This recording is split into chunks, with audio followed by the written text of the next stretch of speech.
There is nothing like a scorching sun, some sweat, and good old fashioned systematic oppression to really just bring a community together, you know? Or not.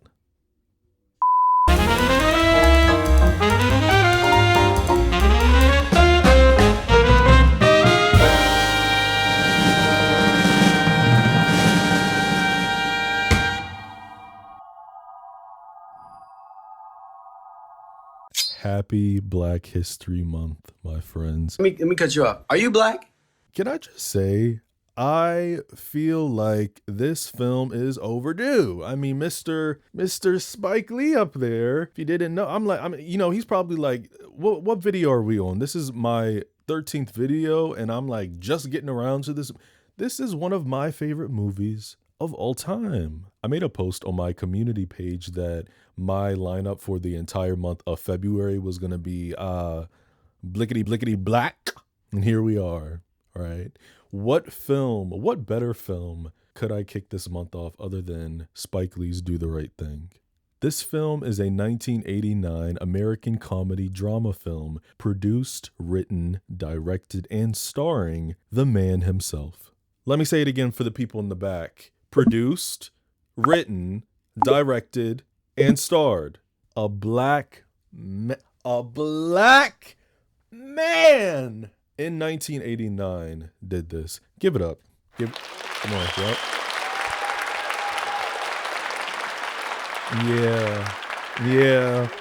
Yeah. We are paying respect to the GOAT today. This man is truly an inspiration for me. You know, Do the Right Thing is, I probably already said it. And I do it again. This is one of my favorite films ever made, which is very funny because I do not consider myself a very political person. When we start talking about politics, I start getting a headache. I'm like, okay, too much back and forth, yap, and this film being extremely political, it is, but it's not preachy. It's very intentional. You know what? We'll talk about it. We gonna talk about it. The film takes place over 24 hours on this blazing hot day in Brooklyn, and we're constantly moving through all these characters that live on this block, and the rising heat mixing in with the tension of all the racial groups clashing. Really, it takes you on for this hectic ride. Some other faces you might recognize are Danny Aiello, Giancarlo Esposito, Bill Nunn, Rosie Perez, Martin Lawrence, and Samuel L. Jackson. Like, wow, what a phenomenal cast. The film was a commercial and critical success. Spike had a $6.5 million budget, and he made $37 million worldwide. That is bananas. Let this man cook. Whatever film he wants to, give it to him. If you have not seen this film, nor if you know anything about it, well, I just told you what it's about. If you haven't seen this film, I highly encourage you to watch it and then come back so we can talk about it. I own the 4K Blu-ray, but if I'm not mistaken, when I was writing my script, I saw that it was on Amazon Prime. So if you have Prime, you can watch it there, or you can rent it.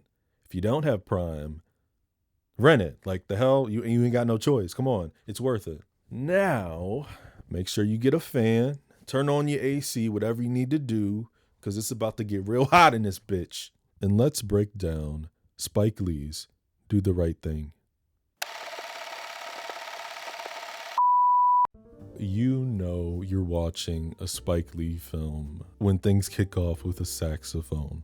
But that solo sax that's playing Lift Every Voice, by the way, you know, the Black Anthem, it only lasts 25 seconds or so before we jump into the anthem of this film.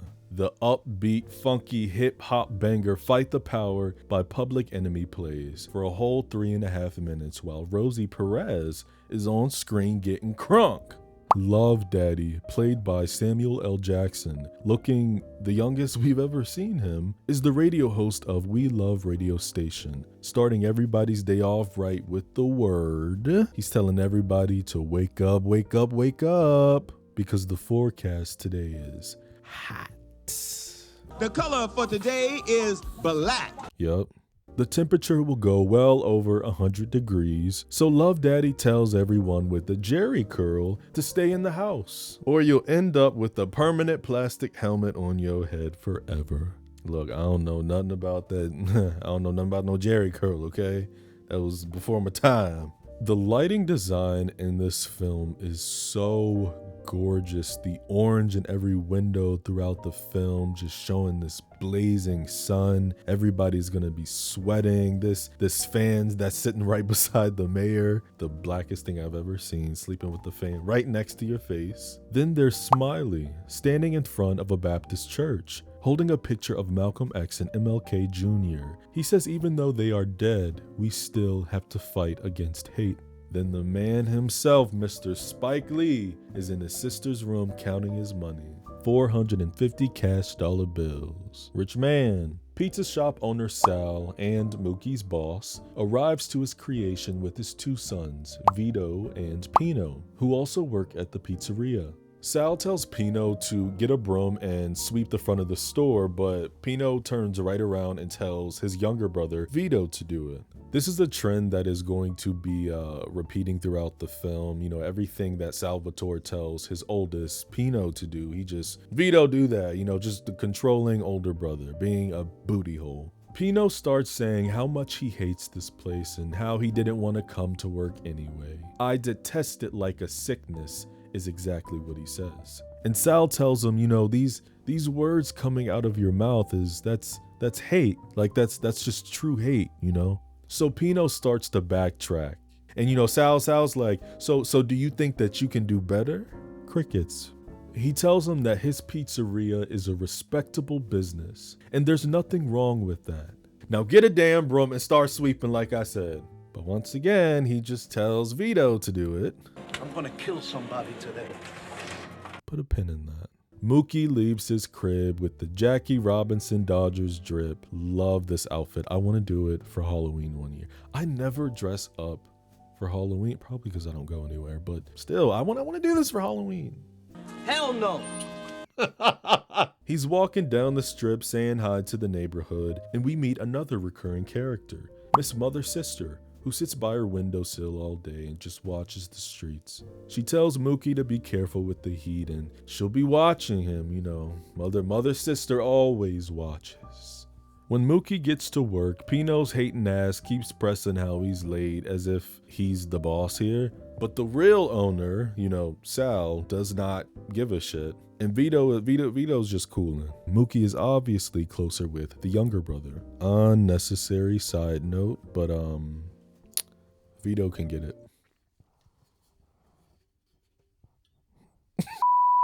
I will not be judged. He looks kind of strange, but I kind of like it. I don't know. Moving on.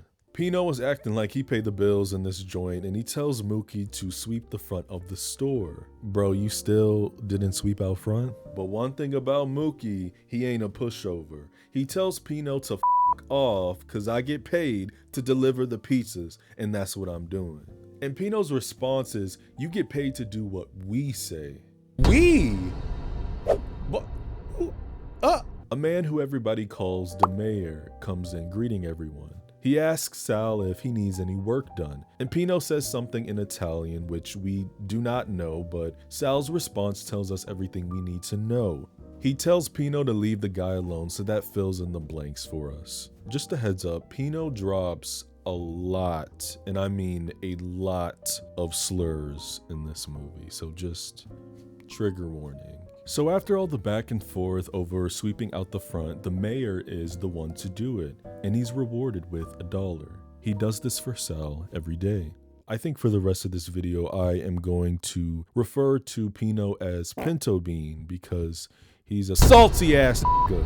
Like, do you just need some pussy or something? Anyway, he starts complaining to his daddy and he tells him that he's running a welfare and calls the mayor an azu pep, which is a term in Italy for a black pepper. Or in this case, it's a slang term for a drunk or a black person. You better get your little friend before I smack the out of him. We meet another group of characters, Punchy, Ahmad, Ella, and C. This is also the first time we see Radio Raheem, who walks around the town with his big boombox blasting the film's anthem, Fight the Power. The mayor visits a corner store owned by an Asian couple, getting antsy because there's no more High Life beer. He's like, what kind of a joint is this? Look, doctor, this ain't Korea or China or wherever you come from. You get some Miller High Life in this joint. Whoa, okay, Pops, not too much, not too much. He ends up getting Miller's Light and he cracks it open right in front of Mother Sister's view, who starts scolding him about drinking in front of her stoop. The mayor brings up how she's been talking at him for 18 years and that he's never done anything to her. You a drunk fool. Besides that, the mayor don't bother nobody. I love everybody. I even love you. Hold your tongue. You don't have that much love. And the mayor's last words are, one day you're gonna be nice to me. We may both be dead and buried, but you're gonna be nice, at least civil, before lifting his hat and walking off. Enter baby mama Tina, who's arguing with her mother for not babysitting her child, which is Mookie's son, Hector. Tina's cussing up a storm while holding the child and talking to herself out loud, saying how Mookie is a chump change to the curb, pulling the major pub bum. I love this next shot, this frame right here. I need this in my house. I need it in my house, right in the hallway, right when you come in. There's 3 older men, ML, Sweet Dick Willie, and Coconut Sid, sitting in front of this red brick wall. All of their dialogue through the entire movie was improvised. And we're just really watching these 3 dudes like just shoot the shit and roast each other. Back at the pizzeria, we're finally introduced to a young Giancarlo, who plays Buggin' Out, the certified social justice warrior of the movie. He orders a single slice of pizza with extra cheese. And guess how much extra cheese is? $2.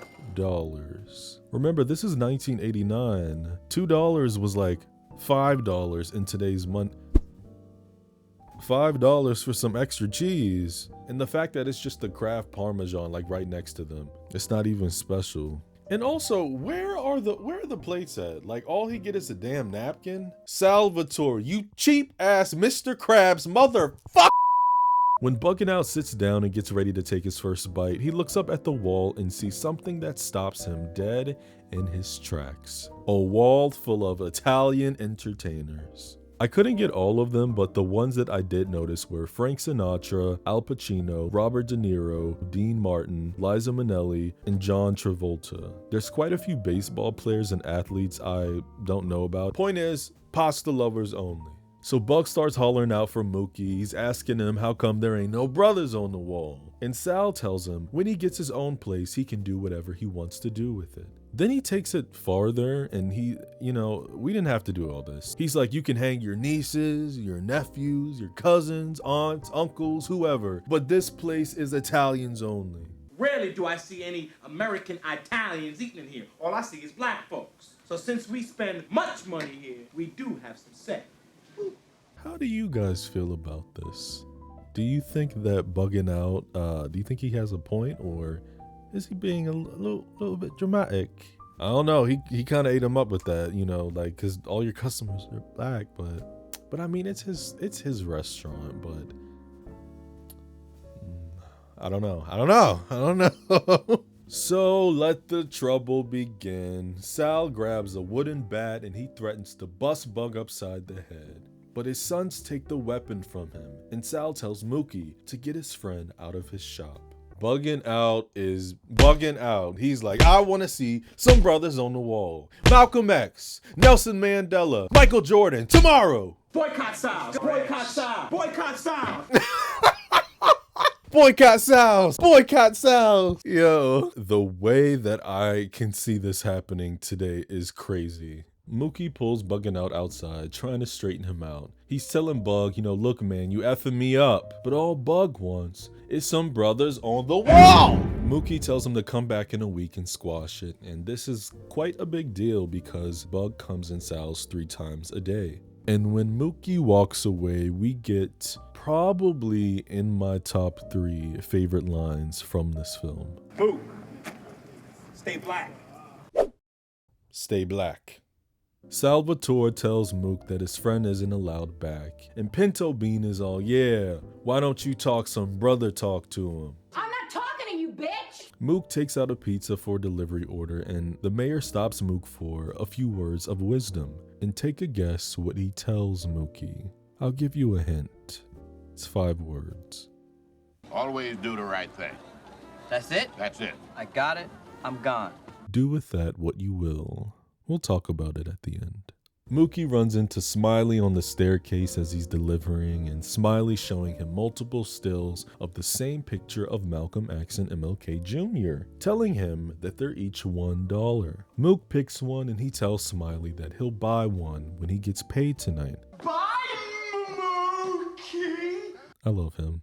Jade is sitting on the steps doing Mother Sister's hair, and the mayor comes by to get a nice view of her long inches. Jade asks Mother Sister why she's always so harsh on him, and she admits that he reminds her of her tenant and her ex-husband. A reggae tune begins as we sweep across newspapers that are all talking about the extreme weather conditions. Tina is soaking her face in cold ice water. Jade is taking a cold shower. There's some Latin boys on the block cracking open a cold beer. A guy opens a fire hydrant and scrapes a can so they can use it as a hose to direct the cold water so all the kids can cool off and play. This looks like so much fun. I've never actually done that with a fire hydrant, but I've done it with the water hose, like everybody getting sprayed with the water hose. But yeah, damn, did I have a childhood if I didn't mess with the fire hydrant? Everybody's throwing each other in the water's direction, just cracking up, having a good time, and a man comes by in what looks like a Cadillac, yelling and cursing at the boys, saying there's gonna be trouble if they get his car wet. But see, maybe if you didn't cuss at them and kind of threaten them, nephew, then we wouldn't have the problem that we're about to have, right? But too late, you're getting soaked. And as if this is the only street that you could have went down, since you're so pressed about your antique car, punk ass. Some cops show up and the man gets out of his car, yelling at the officers that he wants an arrest made right now. An arrest for what? He says 2 black kids soaked me with the fire hydrant and ruined my antique car. Yawn. Mind you, he's cussing up a storm and being aggressive. Now, I do not like when people repeatedly throw out the race card in a serious manner. But if he was a few shades darker, screaming and hollering at him like this, they would have threw his ass up against that cop car, right or wrong. He can't tell the officers their name or where they went because, all he's worried about is black. And the cop asks him, did you get their names? Did you happen to catch the name of the Kill their name. Mo and Joe. What do I know their names? Mo and Joe what, sir? Mo and Joe Black. How's that? Oh. The guy tells the pigs that the mayor saw everything, so he's like, ask that guy. Doctors, those that'll tell don't know, and those that know won't tell.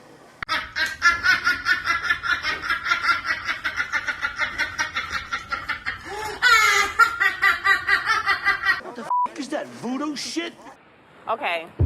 Uh-oh. Now see, listen, you guys, wait a minute. Hold on, Brandy. Let me say this. Oh my God. Mookie comes back to the pizzeria and Sal gives him an order to take to Love Daddy. So Vito tags along with him. So Mook takes the opportunity to try to tell Vito, the next time Pinto Beans start pulling your balls, you need to kick his ass. And the next time he hits you, him up.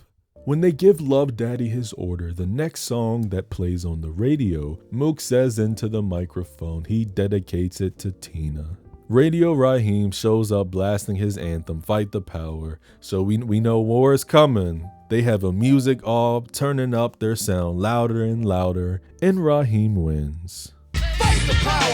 Mookie and Vito are talking about baseball as Buggin' Out comes up. Mook and Bug are doing the "You the man, no, you the man, you the man." I'm a struggling black man trying to keep my dick hard in a cruel and harsh world.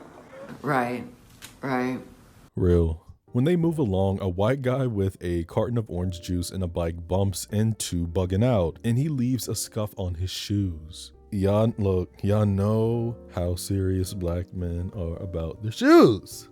So of course he chases him down and he's like, "Yo, you can't say excuse me? I just bought these." And the guy does apologize, but Buggin' Out is still going off because it's been a bad day, okay? It's been a bad day.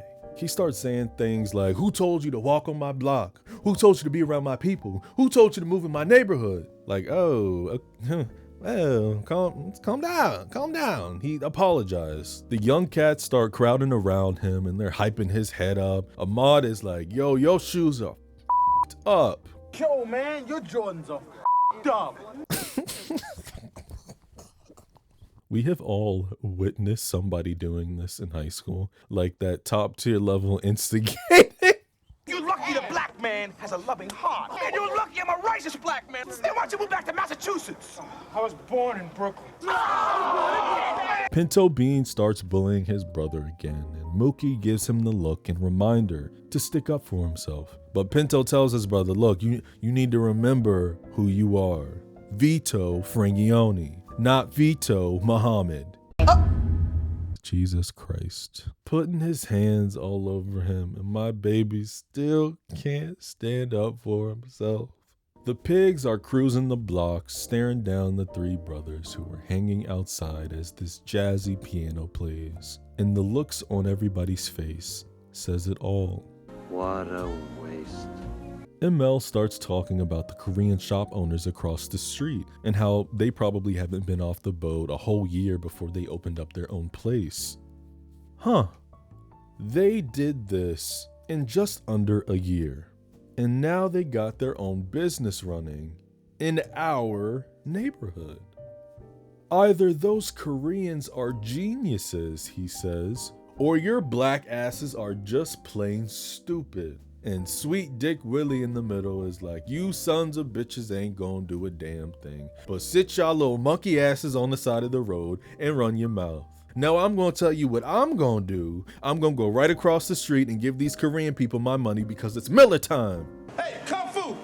Come give me one of them damn beers, damn it. Oh my God. The mayor stops a 10-year-old kid named Eddie to ask him to hit the corner store for him and get him another beer. So the kid charges him 50 cents. The young cats come around again, messing with the mayor, being mean, but Ella's telling them to chill out and just leave him alone. They're calling him as old as a fossil, and the mayor ends up revealing some underlying facts about his life. He says, "You don't know anything about me. You don't know about listening to your 500 children, crying for bread, and you can't do a damn thing about it. Your woman is just standing there and you can't even look her in the eye.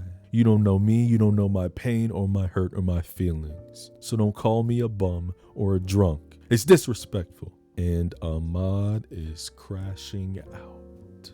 He's saying that if he was in his situation, he would be trying to make himself better. So the crew's like, chill out, but he keep going. Ahmad says, I see you every day, you doing nothing but walking around drinking beer and you're never sober. You don't even deserve the respect of the title of the mayor. You're useless. These kids need some manners. Mookie gives Tina a call and we learn he hasn't seen her or his kid in 4 days. She tells him if he's not going to try to see them, then she wants nothing to do with him. So he promises to be over sometime later. Sal starts complaining about Mook being on the phone when there's hungry customers calling. So Pinto Bean jumps in, giving him his 2 cents. And when Mook hangs up the phone, it immediately rings. So he's all, "Daddy, he's ruining business. You see, Pop, we have orders coming in." This is so stupid. Mookie pulls him aside for a chat, asking him, "Who's your favorite basketball player?" It's Magic Johnson. "And who's your favorite movie star?" It's Eddie Murphy. "Now who's your favorite rock star?" It's Prince. You talking about ninja this, ninja that, but all your heroes are ninjas. I'm confused. Pinto Bean says it's different though. He says they're not ninjas. Well, okay, they're black, but they're not really black. They're more than black. It's different, okay? You know, deep down inside, I think you wish you were black. Let me ask the audience. Do you think Pinto Bean wishes he was black? Huh.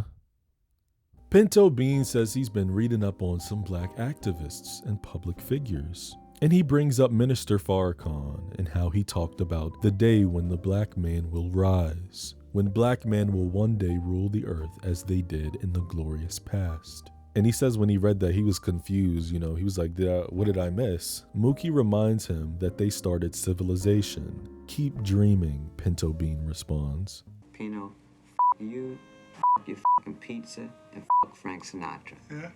Well, you too, and Michael Jackson. This next segment are these smash cuts of extremely stereotypical, racist, and degrading remarks to the camera, which ends with... Yo! Hold up! Time out! Time out! You need to cool that shit out!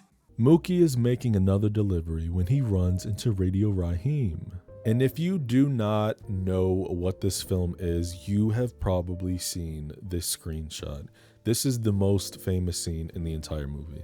We finally hear Radio Raheem's voice as he turns down the music and he starts talking about the meaning behind his love and hate brass knuckles. Not only is it the metaphor of what he's saying and the visual representations on his knuckles, but it's also the way that the camera steps into Mookie's place as if we are looking through his eyes. It's just really great filmmaking. Radio Raheem says this is the story of good and evil. Hate on the left hand. It was with this hand that Cain iced his brother. And love. These 5 fingers go straight to the soul of a man. The right hand to the hand of love, and the story of life is static. You see, one hand is always fighting the other, and the left hand is kicking ass. I mean, it looks like the right hand, love, is finished. But hold on, stop the presses. The right hand is coming back, and it's down. KO'd by love. Raheem steps into Sal's asking for 2 pieces of pizza, but Sal says no service until he turns the music off. And he eventually does, but that was just the beginning of the growing tension. Mookie delivers another pizza, hollering at some of the neighborhood friends, and he ends up paying Smiley for one of his pictures. He stops back home where Jade is sitting in front of a fan trying to cool off, and she starts yapping off, asking why he's not working. But Mookie says, I just want to take a little cold shower, and she starts hollering at him about his responsibilities.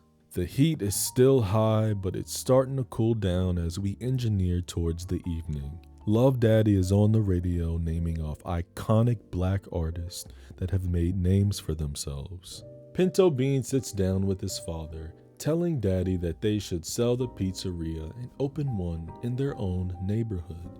But there's already too many pizzerias over there, Sal tells him. And more than that, Sal's famous has been here for 25 years. I'm sick of And we sick of you. What is you talking about? It's like I come to work, it's Planet of the Apes. I don't like being around them. Does that sound like something you want? It is. Well, let me tell you, you'll never get it. Salvatore asks his son why does he have so much anger in him, and his excuse is that his friends laugh at him, telling him to go to Bed-Stuy and feed the moolies.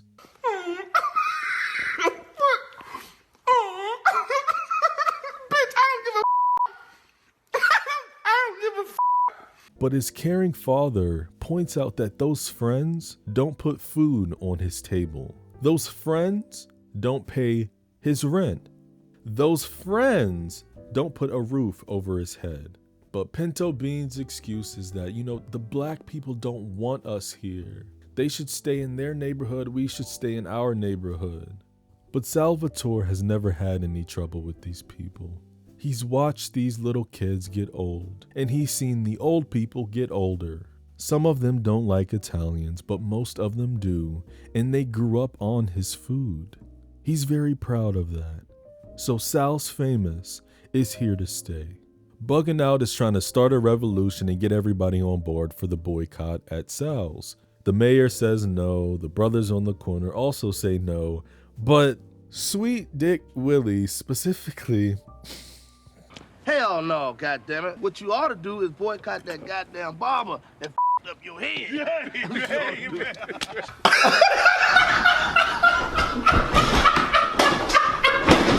Oh! The young cats aren't joining either, but he's not giving up. He tells Sal himself he's gonna boycott his fat pasta ass. Bug runs into Mookie and Jade while they're on the way back to the shop, and after telling Jade about his plans, she tells him to put all that energy into doing something a little more useful. Maybe we should listen to the women, guys. I think they know a lot. Sal tells Mookie that if he keeps jerking him around on the clock, then he's gonna end up in the street like one of his homeboys. Y'all really just be saying anything. And when Jade comes in, his entire demeanor changes. And Mookie is watching all of this. So is Pinto Bean. Y'all know the rumor of how Italian men love them a little chocolate dropper. Jade asks for a regular slice, but Salvatore's like, no, I'm gonna make you something real special. Ew. Radio Raheem has a back and forth with the Korean shop owners over C&D batteries. 20, motherfucker, 20. What the you? Motherfucker, you all right, man, you all right. And shortly after, the mayor comes by to pick up some flowers, and the woman owner is, she's like, are you sure? Those are very expensive. You sure you okay. But he pays for it, and he also gets a water vase, and he gives it to Mother Sister. Young Eddie runs out into the street after hearing an ice cream truck, and after almost getting hit by another car that was zooming down the road, the mayor jumps in the street to save the boy's life. Sal is still flirting with Jade, telling her she's got the biggest eyes he's ever seen. Is this your way of flirting? And Mookie busts in, grabbing her and pulling her away, and they go to talk in front of this brick wall that reads, Tawana told the truth. This was from a case that happened 2 years prior to them making this movie in November. A 15-year-old girl named Tawana Brawley falsely accused 4 white men of kidnapping and raping her over a 4-day period. Mookie tells Jade he doesn't want her coming at the shop anymore, but she sticks up for herself and tells him to stop playing Big Brother because Sal's harmless. But Mook says all Sal wants to do is play hide the salami. Mookie tells Salvatore to leave his sister Jade alone, and Sal tells Mookie if he was just a little bit taller, I'd kick you in the ass for thinking what you're thinking.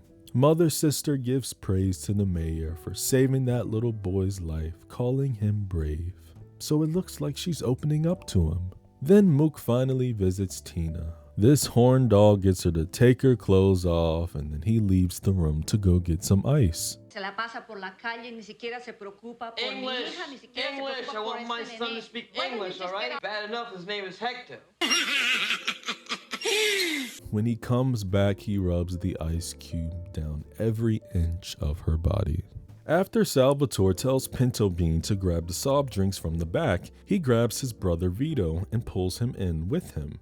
He starts picking on him and he tells him, look, Vito, I'm your brother and I care about you. So I'm gonna say this simply, black, white, no. He actually said that. He was like, black, white, like, what? Like, Black, white, no. Then he's saying how Mookie can't be trusted, blah, blah, blah. The first time you turn your back, boom, a spear right here, man, in the back. But Vito is growing a pair, and he explains that Mookie, he listens to me, man, and you don't, Pinto Bean. Bugging Out is hanging out with Radio Raheem, and he brings up his boycott. And you remember Raheem and Sal bumped heads earlier, so he's all on board. Y'all gonna get some color on this come on, huh?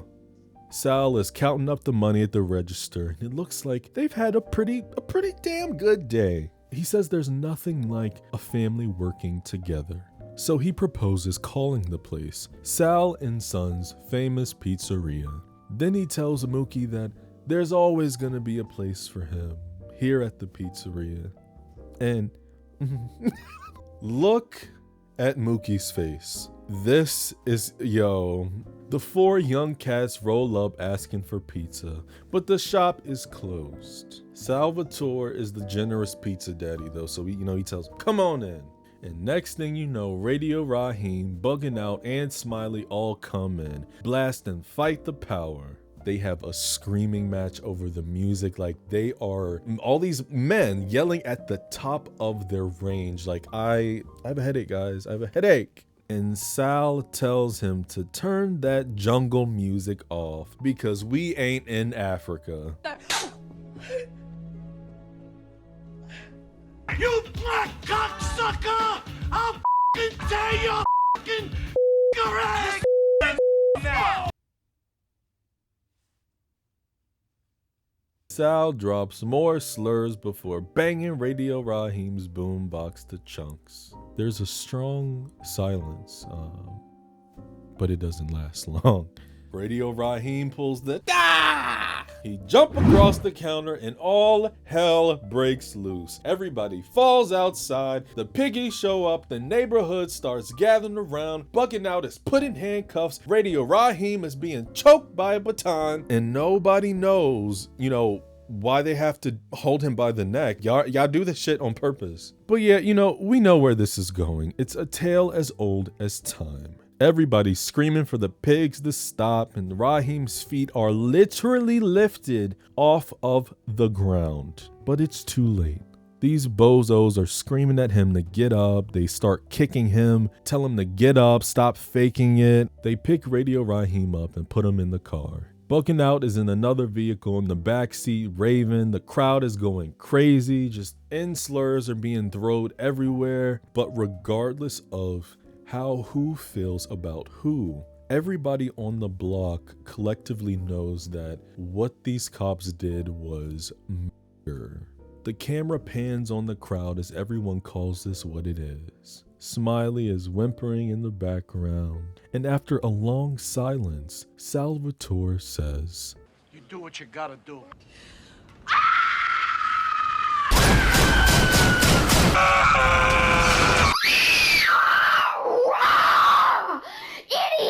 The mayor is trying to calm everyone down, saying Sal and his boys had nothing to do with what the cops did. Smiley points out one of the policemen was black, and in the midst of all the screaming and hollering, Mookie picks up a trash can barrel and throws it at the pizzeria, breaking the window. So everybody runs inside and tears the shop to shreds, stealing the money, breaking the vases, pouring juice everywhere. A revolution! The sons and the mayor lock Sal behind a gate, and Smiley lights a match, igniting the first flame. Burn it down! Everyone's chanting, radio, radio, radio. And when they go across the street to the Korean joint, he's sweeping the broom around, yelling, I black, I black.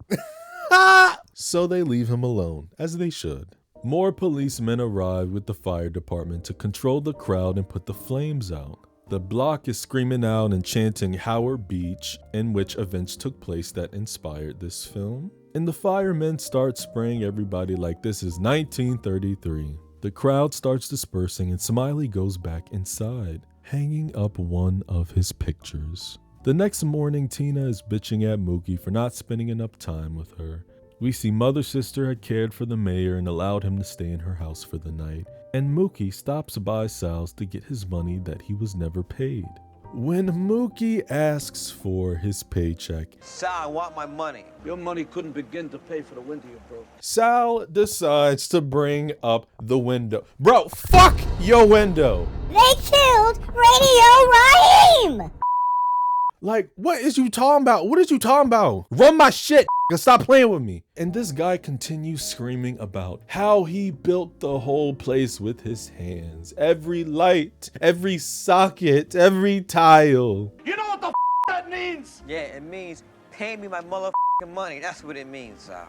Dude, you're covered by insurance. Like, you act like you're never gonna have a pizzeria again. Like, f*** off. F*** off. Salvatore pulls out $500 bills, throwing them one by one. But Mook reminds him that his salary is $250 a week, so he throws 2 bills back and says, I owe you $50. You done lost your goddamn mind. Better get... They go back and forth about, you keep it, no you keep it, no you keep it. And when Salvatore brings up the weather and how today is gonna be even hotter, Buddy just ends up taking the extra $200 and leaving. So Mookie walks off with his $500 and heads to see Tina and Hector as Love Daddy speaks over the radio, telling everyone to go out and vote and that the cash money word today is chill. The next record goes out to Radio Raheem. We love you, brother. After fading to black, we get 2 quotes that run up across the screen from Martin Luther King Jr. and Malcolm X, so I will read them to you. The first is by MLK Jr., and it reads as follows. Violence as a way of achieving racial justice is both impractical and immoral. It is impractical because it is a descending spiral ending in destruction for all. The old law of an eye for an eye leaves everybody blind. It is immoral because it seeks to humiliate the opponent rather than win his understanding. It seeks to annihilate rather than to convert. Violence is immoral because it thrives on hatred rather than love. It destroys community and makes brotherhood impossible. It leaves society in monologue rather than dialogue. Violence ends by destroying itself. It creates bitterness in the survivors and brutality in the destroyers. And the second one is from Malcolm X. I think there are plenty of good people in America, but there are also plenty of bad people in America. And the bad ones are the ones who seem to have all the power and be in these positions to block things that you and I need. Now, because this is the situation, you and I have to preserve the right to do what is necessary to bring an end to that situation. And it doesn't mean that I advocate violence, but at the same time, I am not against using violence in self-defense. I don't even call it violence when it is self-defense. I call it intelligence.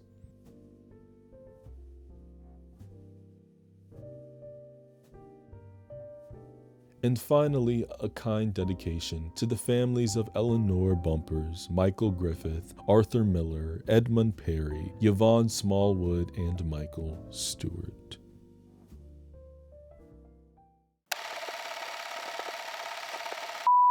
Not always, but more times than not, I find myself being in adoration for films that don't give its audience a straight answer. I think that's part of the magic with cinema. Every time you watch a film, the good ones, you are bound to find a new perspective. This project specifically explores how racial resentments, when left unaddressed, can escalate into violence, as seen in the explosive third act. And one of the biggest factors is the irony of the open-ended title of the film. Always do the right thing. Because what is the right thing? Martin Luther King Jr. and Malcolm X being 2 sides of the same coin is such a perfect dichotomy, but it's nuanced. It's not so black and white, pun intended. On one end, you have the approach of being civil and using peace to resolve conflict, where the other end is doused in the Malcolm X approach, which is using whatever means necessary, aggression or not, to defend the self and the community to get things done. I mean, how the hell do you think these minority groups get a lot of their rights? From making their voices heard, rioting, marching, protesting. The coexistence of love and hate referenced in Radio Raheem's monologue halfway through the film mirrors the film's very internal struggle. There is love in these characters. Love Daddy's name itself, the sibling bond between Jade and Mookie. Jade is the youngest, yet she's always looking out for him. And she's tough on him, telling him to be responsible. The mayor and mother-sisters dynamic, how she comes around at the end to caring for him. Also the community's love for Sal's famous pizza. At first, It was the beloved spot that everybody went to. But there is also hate in these characters. Radio Raheem and Sal. Radio uses his music as an assertion of identity and pride, whereas Salvatore just calls it jungle music. Bugging Out and Sal over the Wall of Fame, the argument about ownership and identity. Pino's racism towards the black community, yet all his favorite entertainers are black. The police killing of Raheem. Hatred. You can even look at Mookie deciding to throw the trash can as hate, though people interpret it as an act of protest, but it's a moment that was fueled by anger and frustration, symbolizing both the destruction of Salvatore's business and the broader collapse of any remaining illusion of peace. What makes Do the Right Thing so alive and not preachy is how it doesn't really frame itself within the binary morality we often demand from films that center around race. This isn't a movie about good versus evil or racism versus progress. It's a movie about people, flawed and contradictory, reacting to circumstances that they cannot fully control. Salvatore isn't necessarily a bad guy, but his pride makes him blind. Mookie isn't a perfect hero, but he sees what has to be done. Bugging Out is loud, but he's not wrong. The mayor is a drunk, and yet he's the wisest man in the movie. Then there's Radio Raheem, towering and silent until he isn't, carrying his love-hate brass knuckles like some sort of prophecy. When he's choked to death, it's not just one man dying, it's a cycle repeating itself. It's 1989, it's 2014, it's 2020, it's yesterday. Public Enemy's Fight the Power being such a staple and made specifically for this feature, by the way, is the film establishing its defiant nature, one that demands confrontation rather than resolution. But confrontation with what exactly? Systematic injustice? Generational resentment? Personal failings? All of the above? Spike Lee is not telling us what the right thing is. He's asking us if we've ever really known. Salvatore's Pizzeria can be looked at as a microcosm of America, a space where cultures collide but never fully integrate, where ownership equates to power, and where history is written by those who survive the fire. Mookie alone as a protagonist resists traditional cinematic heroism. He just drifts through the day, delivering pizzas with indifference, never fully committing to any one perspective. And yet in the film's final moments, he becomes the catalyst for destruction, an act that is neither wholly justified nor wholly condemnable. Did he incite chaos, or did he prevent something worse? Did he betray Sal, or was the pizzeria already lost the moment Raheem was murdered? Spike offers no answer, because the answer depends entirely on what lens you bring to the film. Their juxtaposition doesn't serve as a lesson, but as a challenge. Which philosophy was right in this moment? What is justice when justice is never given? Do the Right Thing doesn't attempt to answer its own question. It never could, but it makes damn sure that you keep asking it.